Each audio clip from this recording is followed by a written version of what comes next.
and lamb. And satay. Motongnya gimana bang makannya? Kalau di sini. Assalamualaikum. Halo, Husein.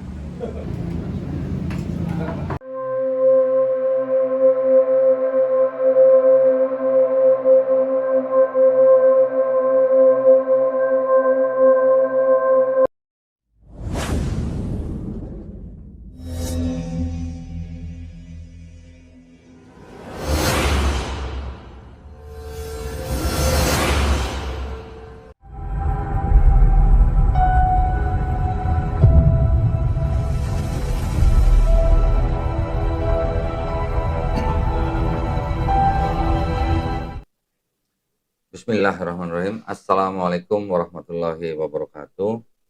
Alhamdulillahirrabbilalamin. Wassalatu wassalamu ala rasulillah.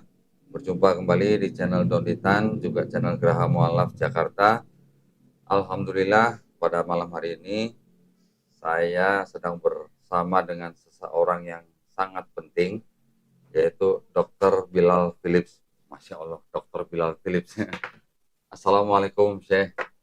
Waalaikumsalam warahmatullahi wabarakatuh. I'm very happy that I can meet you in person, because last time when I was still kafir, I watched your videos and also the videos of our beloved Syekh Ahmedidat, and also videos of Dr. Zakir Naik, videos of Yusuf Estes, Syekh Yusuf Estes, and many our da'i. And I took my syahada in 2014. So, Masya Allah, it's one of the way for me to get the syahada is also from your videos. Alhamdulillah. Alhamdulillah. Now I can see you. I'm very happy. Sure. Syekh, welcome to Indonesia. Yeah. My pleasure to be here. I think this is your second time to be. No. I've been a number of times. Oh, number of times. Yeah. I see. When is your first time to Indonesia? Probably in around 2012. Syekh, I'm sorry. Can you use this also for our audience outside? Probably the first time was around 2012. Oh, 2012. Yeah. I see. Inshallah. So, how do you find Indonesia? Well, alhamdulillah, Indonesia is very similar to Malaysia. Yes. And I lived in Sabah, East Malaysia, for 4 years. Masya Allah. Yeah, back in the 60s. I see. Back in 60s. 60s, yeah. So long time ago. Yes. So you still speak a little bit. No, I didn't learn anything of I the language. see. I just spoke English with the English expatriates who were there. I see. Sheikh, can you please tell us a bit about your background? You are from the Christian family, I believe, right? Yes, I was born in a Christian family in Jamaica. Jamaica, okay. Central America. And then? And then I grew up in Canada as a nominal Christian, going to church as a cultural practice. Not that I really thought out the beliefs and had accepted the concepts and these kind of things. I see.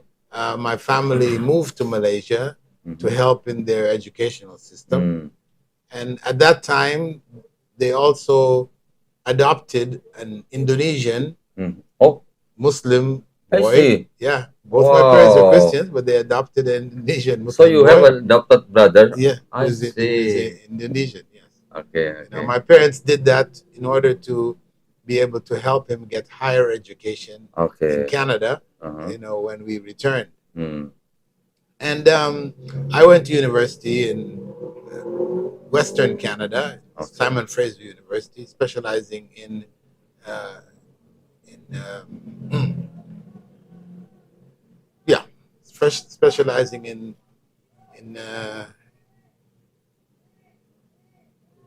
religion? No.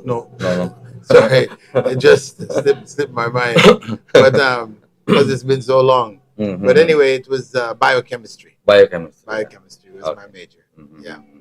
And during that period of time in university, I spent 3 years in university. I didn't complete my degree. But during that time, I joined the communist movement because many of my professors were communists. They were Jewish professors, and they were promoting communist ideals and ideas. So I embraced communism and officially left Christianity. Oh, so from Christianity you moved to communism in Canada. In Canada, and I went to the States also, and practiced or tried to practice communist ideals, ideas. And I returned to Canada, after a couple of years. And in Canada, I started to come across Muslims who had come up from the States as draft dodgers. They're avoiding being drafted into the Vietnam War. And with an organization there, which was communist leaning, I eventually accepted Islam from the dawah of those Americans who had come up to Canada to escape being drafted into the American military to fight in Vietnam. I see. Yeah. That was in year? In the year 1972. 72. I see. Okay. And from there, then I tried to get as much knowledge as I could in Canada, which was very little because there were no scholars there. Yes. I eventually went then to Medina University, studied there in 1974, graduated bachelor's in Usuluddin. And comparison. Yeah. And then did a master's in Riyadh in Aqidah, in Islamic theology, and a PhD from the UK, from Wales University, UK, also in theology. MashaAllah. So you have a very high degree in the Islamic education. Yes, alhamdulillah. Alhamdulillah. I became a teacher. After my graduation from Medina, teacher in high school, Islamic studies, teaching.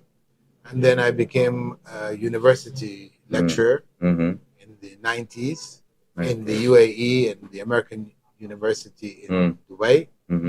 And also in Ajman, I headed a department of Islamic studies, set up the department actually, and headed it. And then moved to Qatar. I see. What year you moved to Qatar? 2003. 2003.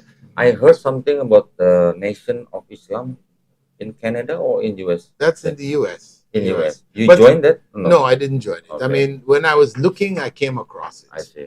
Looking in America, after I became disillusioned with communism, I started to look elsewhere at other systems. I had read the autobiography of Malcolm X, which also directed me towards that initially.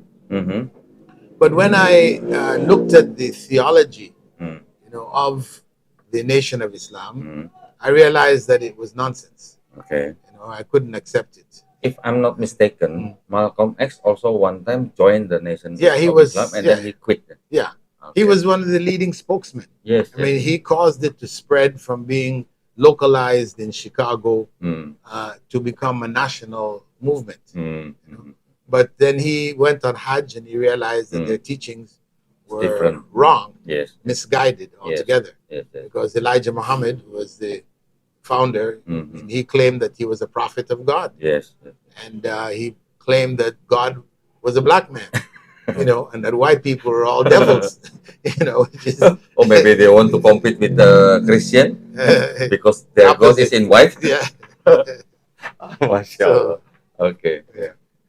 So after that, after you get many of your degree, then you doing your dakwah in education. Yes. Why you? And I further after teaching myself, I eventually. I went to India and set up a university in South India. I see. Yeah, in Chennai, in India. In Chennai? Yeah, Chennai. I've been to Chennai many times. Alhamdulillah. And also Coimbatore. Huh? Coimbatore. Coimbatore is about one hour from Chennai by plane. I've been there many times in 2010. MashaAllah. But I lived there. I stayed there and set up the university. I see. And then the Indian government didn't renew my visa. Okay. Yeah, when they realized I was trying to set up an international Islamic university in the country. So I had to go back to Qatar at that time because I had moved to Qatar. And there I launched the International Open University. At the time it was called the Islamic Online University. I see. Because we were offering basically Sharia and Arabic. But later on, within 4 years' time, we expanded the curriculums to include education, business administration, IT, also psychology. So we changed the name then to the International Open University. International Open University. Yeah. Nah, sorry, I will speak in bahasa a little bit. Ya, jadi para pemirsa, Dr. Bilal Philips ini sekarang sebagai pimpinan daripada sebuah universitas yang namanya International Open University ya. Officially located in Gambia. Yeah, it's incorporated in the Gambia and accredited from the Gambia, the Ministry of Higher Education. Yeah. So, Dr. Bilal Philips ke Indonesia ini untuk membina hubungan dengan institusi-institusi pendidikan, lembaga-lembaga pendidikan di Indonesia, khususnya untuk mereka supaya bisa bekerja sama lebih jauh, misalnya untuk meneruskan pendidikan di dalam International Open University ya. So, you came here to collaborate with many educational institute in Indonesia, right? Like Muhammadiyah, for example. Like Muhammadiyah, and then you will have some cooperation with them, so that maybe some of the students in Indonesia can join or to learn or study in IOU, right? Yes. Yeah. We can offer some of our courses that are unique, that are not available here, like Islamic psychology. Okay. We offer that. Many of our students from Indonesia are studying with us, are studying in Islamic psychology. So that's an area of collaboration where we can provide a complete curriculum for Islamic psychology, which universities that are interested in having such courses can bring on board without having to create a whole department and run it themselves. So your this IOU have complete programs, right? Well, let's not say complete, because complete is a big term. When you university, look at right? Yeah, well, university, but university that started off specializing in Islamic studies and Arabic. Okay. Then it started to add, to its curriculum, education, etc., etc. Okay. So we're still growing, and we plan to add public health and mass communications and agricultural economics. I see. Courses which we feel are needed in the developing world. I see. That is the main concern. Is there any Christology here? Well, we have as courses that those who are studying Islamic studies take in world religions, in which they will look at the history and development of Christianity, and at the same time do the same for Buddhism and Hinduism and other religious faiths. But only comparison. Comparative look. In that you have to go to the base, study the history, look at the ideas, the concepts, etc., and then compare them to Islamic. I see. Islamic thought. Why would Islam reject these ideas? I see. I understand. And we do that with all of our subjects, actually. When we're teaching IT, for example, if there are areas of IT that people are learning where they may go against Islamic teachings, then the instructor is obliged to explain to the students why this is not acceptable Islamic. I see. Yeah. So that's done with all of our subjects. I see. So your university also, we can say that your university is based on the Quran. Quran and Sunnah, yes. Yes, Quran and Sunnah. Yeah. MashaAllah. Yeah. That is very interesting. And also, do you offer scholarships to Indonesian? Yeah, alhamdulillah, more than 1/3 of our students are scholarship students. The online? Yeah. Okay.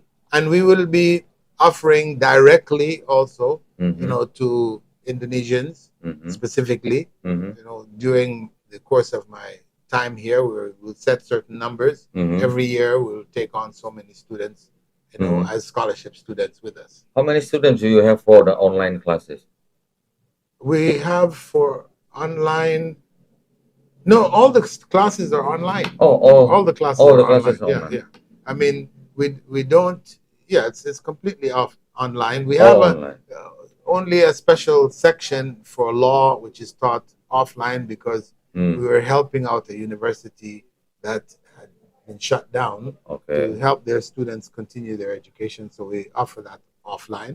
Also, we offer offline for students who studied a basic diploma in education. After high school, they studied 2 years, and then they became teachers. And later now they wanted to upgrade their qualifications to the level of bachelors, and possibly masters. So we offer them offline courses from our curriculum in bachelors in education for them to complete their degree. Yeah. And the offline classes is located in Gambia? In the Gambia, yes. Okay. Thank you. But otherwise, we can make that arrangement, and we have made that arrangement with other countries where the students will study online because we select the courses that they need to learn, and they can study it online also. It's just offline is an added plus. Oke. Jadi para pemirsa yang ingin bergabung dengan International Open University bisa mendaftar nanti ya, ada di running text ya. Nanti running text kita berikan nomor handphone dan juga alamat website supaya para pemirsa yang berminat bisa mendaftar ya. Bisa nomor handphone nanti untuk Ikhwan dan juga untuk Ahwat. Ada juga website-nya nanti kita cantumkan. Nah, juga buat para pemirsa yang mungkin sudah bekerja, bisa mengikuti program ini secara online nanti ya, jadi tidak mengganggu waktu kerja ya. So I say for the Indonesian audience that maybe if they already have some jobs, regular jobs, they also can join this university because it is online, and also the class time also can be arranged. Yeah, maybe night time. They choose. They can choose the time when they want to study. If they're only available on the weekend, for example, they can do all of their studies concentrated on the weekend. Or at night at certain times. Or so it's a flexible mode of study, which allows people who are doing other things to be able to also study in their spare time or the time that they choose. Okay. So, where do you get the teachers for this? The lecturers for this university? Our lecturers are from countries all over the world. We have some lecturers from Indonesia, some from Malaysia, some from India, Pakistan, Bangladesh, some from the Arabian countries, Egypt, Sudan, etc. Nigeria, many countries. Yes, even from the US, from the UK. Sheikh, I have a friend in San Diego. His name is Sheikh Uthman bin Ibn Farouk. You know him? I heard of him, but I don't think I met him. He came here in Indonesia. We do some ceramah, safari dakwah in Indonesia for maybe about 10 days in Indonesia. And I saw one of his video. He has a booth, right? He has a booth in the one park, the Balboa Park in San Diego. In his booth, he also put your book. Because I saw one of the Christian Bilal Phillips. He said like that. So I just remembered you. Okay. Very nice. Masya Allah, yeah. So your dakwah is actually through education, right? That's the focus. Yes, your focus. Okay, so now we shift a little bit. I remember that I saw your video about the true message of Jesus. If I'm not mistaken, in the last time when you still have this Peace TV, right? The Peace TV in India, right? So it was a book originally, and I gave it as a lecture on Peace TV. I see. Can you please tell us a little bit briefly about the true message of Jesus for our audience? Well, basically, the message that Prophet Jesus came with, like all of the prophets before him, was one and the same. The oneness of God. Yes. The oneness of the prophets of God in terms of the message that they gave. The teachings in terms of the laws which God revealed to them. These are a continuous set of teachings, consistent. And the concepts of heaven and hell, right and wrong, yes, as well as the concepts that govern marriage and how people should interact, governing also business, and Jesus throwing people out of the temple of God, who were involved in engaged in interest dealings and business in the temple. This is not the place. Yes. The place of driving out the people God. with the whipping. Yeah. Right. Yeah. So like that, you can say that from the time of Adam, the first man and first prophet, till the last of the prophets, Muhammad sallallahu alaihi wasallam, they all carried the same message. There may be variations that are found in the teachings taught in certain places at certain times, etc. But it's just variations which dealt with the needs of the people of that time or that place. Otherwise, the basic standard teachings, is the oneness of God. La ilaha illallah. Yes. And then it's Muhammadur Rasulullah, Isa Rasulullah, Musa Rasulullah, and so on and so forth. Correct. And basically, from Musa alayhi salam until Jesus alayhi salam, is basically the message is for Bani Israel only, right? For the Jews, for the Bani Israel only, well, right? It is not. They made it limited to themselves. Yeah. Because God, this is for the Jews in particular, became a personal God for the Jews. Yeah. The Jews changed the texts and made God the God of the Jews. Whereas in fact, God is the God of all human beings. Correct. God is one. Correct. Okay, they still have that, but he is different from his creation. This is where people have gone astray, that they have given God the qualities of his creation, the weaknesses of his creation.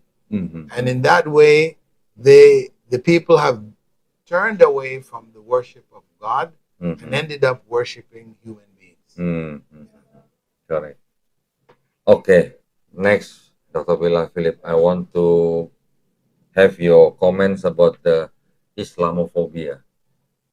Yeah. Islamophobia. Okay, people reminded me here that I think the last time I came here, I gave a talk on Islamophobia. Yes, can you please? In Jakarta, I think in the university there. Yes. Yeah. Yes. So now Islamophobia is really misunderstandings, people's misunderstandings of what the teachings of Islam are. Yeah. And due to those misunderstandings, then they fear Islam or consider Islam to be dangerous. If you ask, and they've done this on 60 Minutes and things like this, they've asked people, gone across America and asked people, what comes to your mind when you hear the term Islam or Muslim? Yes. Immediately they say, suicide bombers, terrorists, etc., etc. So all of it is very negative. Yes. And this is a product of those who control the media, giving them just this false image of Islam to keep Muslims from rising in the eyes of people and them beginning to listen to the message which Islam actually teaches and embracing that message as people have done, in the centuries of the past. So, can you please give us some advices about how we deal with this Islamophobia? Maybe because in Indonesia also now we have, maybe not as big as Malaysia and US. But in Indonesia now also we have that some group of men doing the propaganda about the Islamophobia. Can you please give us some advice how to deal with that kind of group of people? Well, I think that we obviously have to use the media to present the correct picture of Islam. You know, we have been out of the media. The media is not in our control in general. So we have to utilize whatever means are possible to spread the correct teachings of Islam. And so what we try to do is to focus on the areas of misunderstanding. Where people think that Muslims are violent, we show them the verses of the Quran which show that Muslims are not violent. Yes. There shouldn't be violence. Yes. You know, if you're in war, that's another situation. Yes. Because that's a period of violence. Correct. So similarly, you know, where they may consider Islam as oppressing women. Yes. This is usually a big area that they make a lot of noise about. Many. But reality, we show them when Islam came in the final form, it corrected the misunderstandings that other people had about women. Yes. You know, in Christianity, yes, they were debating in the 16th century whether women have souls or not. Oh my God. Yeah, the scholars of Christianity were decided. You know, some were saying that only men have souls. Women don't have souls. You know, so this was a point of discussion. Of course, in Islam, it has never been a point of discussion. Yes. You know, so on and so forth. I see. Yeah, thank you so much. And so that means we as Muslim also utilize the media as maximum as possible also to spread the message of Islam, right? Yes. Okay. Absolutely, because this is the major means of communication today. Yes. If we don't utilize the media, we either use it to help ourselves or we leave it to harm us. Yes, correct. Thank you so much, Dr. Bilal Phillips. It's very nice to have discussion with you. My pleasure. Yeah, and I hope you and your family are all well. May Allah Subhanahu wa Taala give His mercy to us and also protect us. Yeah. Inshallah, and Allah bless your efforts. Yeah, and sorry, I have a souvenir. This is a sarung. Yeah, yes. From Safir. Safir is a very good product from Duta Text. Yeah, Duta Text. So I want to give one for you. Jazakumullahu khairan. Dan buat para pemirsa, kami juga mendapat dukungan dari perusahaan otomotif atau perusahaan transportasi ya, dari King Ihsan. King Ihsan adalah perusahaan transportasi yang menyediakan mobil-mobil penumpang, baik yang medium maupun yang bus-bus yang cukup mewah ya, sehingga bisa menunjang kebutuhan para pemirsa untuk transportasi. Terima kasih banyak atas dukungannya dari Duta Text, juga dari King Ihsan. Kami bekerja sama dari Graha Mualaf Jakarta juga dengan Yayasan Dakwah Lintas Internasional. Di dalam kami menemani Dr. Bilal Phillips selama di Indonesia.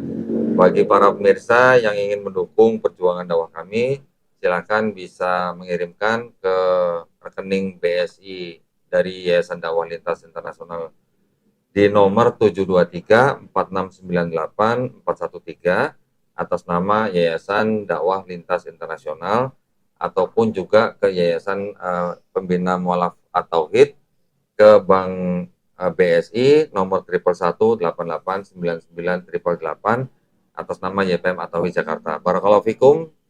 Semoga Allah Subhanahu wa Taala menerima partisipasi para pemirsa sebagai amal jariah ya. Amin ya rabbal alamin. Dr. Bilal Phillips, thank you once again. Yeah, I hope we can meet again, inshallah. Yeah, and I hope you can continue your journey in Indonesia with the grace of Allah.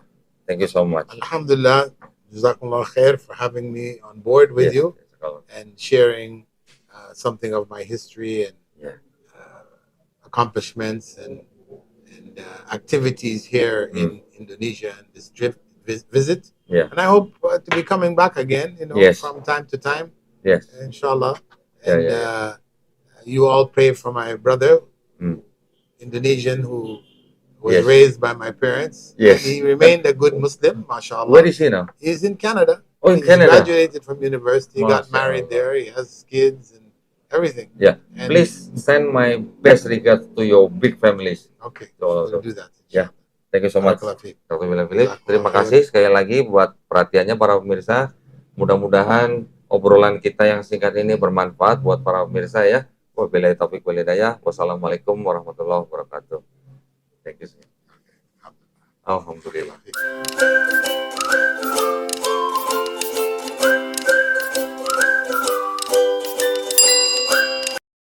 Assalamualaikum warahmatullahi wabarakatuh. Alhamdulillah kita sekarang bersama Dr. Bilal, bersama Ko Dondy, bersama Pak Evan. Pak Evan adalah representatif dari Dr. Bilal di Indonesia. Jadi kalau ada yang mengaku saya orang IOU, konfirmasinya ke beliau. Nah, silakan Pak jelaskan tentang IOU. Kita berharap Iwafillah bisa ikut kuliah di IOU yang sudah ada di 229 negara dengan 650.000 lebih mahasiswanya. Insyaallah. Silakan Pak. Oke, makasih kok. Bismillahirrahmanirrahim. Assalamualaikum warahmatullahi wabarakatuh. Jadi pada dasarnya IOU singkatan dari International Open University. Ya. Jadi International Open University adalah universitas yang terbuka buat siapa aja dan ini beroperasi di seluruh dunia. Gitu. Termasuk non Muslim ya? Termasuk juga non Muslim juga bisa kuliah di kita. Bisa kuliah di sana. Gitu ya. Sambil mengenal Islam siapa tahu dapat hidayah. Iya betul. Dan juga kalau dilihat, alhamdulillah gitu ya, yang Hani tadi cerita di 229 negara, di Indonesia juga ada. Ya, dan alhamdulillah mahasiswanya juga udah banyak di Indonesia. Ya. Sampai saat ini yang sudah terdaftar di IOU Indonesia itu kurang lebih sekitar 5.000 mahasiswa. Oh sedikit Pak. Nanti insya Allah 50.000 sebentar. Udah 50.000, Masya Allah. Ya. Jadi 5.000 mahasiswa, alhamdulillah gitu kan ya. Nah, dan kuliah di IOU juga sangat fleksibel karena semuanya pakai video. Jadi udah nggak perlu lagi face to face itu ada gitu kan ya. Tapi yang paling penting adalah kuliahnya menggunakan video. Face to face mungkin hanya exam kali ya. Hanya ada namanya live session. Jadi sesi bimbingan dengan dosen. Ya. Nah jadi selebihnya itu semuanya pakai video. Nah karena pakai video, jadi akhirnya fleksibel. Mahasiswa itu bisa akses pagi hari habis sholat subuh atau siang hari pas waktu break. Atau malam hari ya kalau misalnya pulang kantor lagi sibuk gitu kan ya. Nggak mengganggu ketika udah punya anak, punya istri, udah kerja, istrinya 2-3 nggak masalah. Jadi nggak ada batasan gitu dan sangat fleksibel. Nah, alhamdulillah gitu ya. Nah di sisi yang lain programnya juga udah ada yang dalam bahasa Indonesia. Gitu ya. Jadi mahasiswa kita yang ya terlalu belum bisa bahasa Inggris atau mungkin terbatas bahasa Inggrisnya bisa mengikuti program yang bahasa Indonesia. Ada memang dalam bahasa Indonesia. Nah, fakultas kalau yang di bahasa Indonesia baru ada satu, baru ada studi Islam. Jadi ada program S1 sama S2 studi Islam. Ya. Sedangkan kalau yang di kampus bahasa Inggris itu ada studi Islam, ada psikologi, ada bahasa Arab, ada IT, bisnis, ada business administration, ada pendidikan, sama satu lagi ada perbankan. Oh, gitu. Jadi ada Kristologi belum ada. Mungkin bisa diinisiasi ya. Terus nggak ada ya. Absolutely. Ya betul. Nah, jadi alhamdulillah sih. Insya Allah sih kedepannya kita mau buka lagi yang dalam bahasa Indonesia juga, misalnya psikologi gitu kan. Itu juga nanti. Insya Allah. Kita bantu dengan translator nanti. Insya Allah. Gitu, baik, teman-teman. Ayo kita kuliah di IOU. Jangan berhenti dengan SMA atau S1. Ilmu adalah bekal kita beramal dan beribadah nanti. Barakallahu fikum. Insyaallah.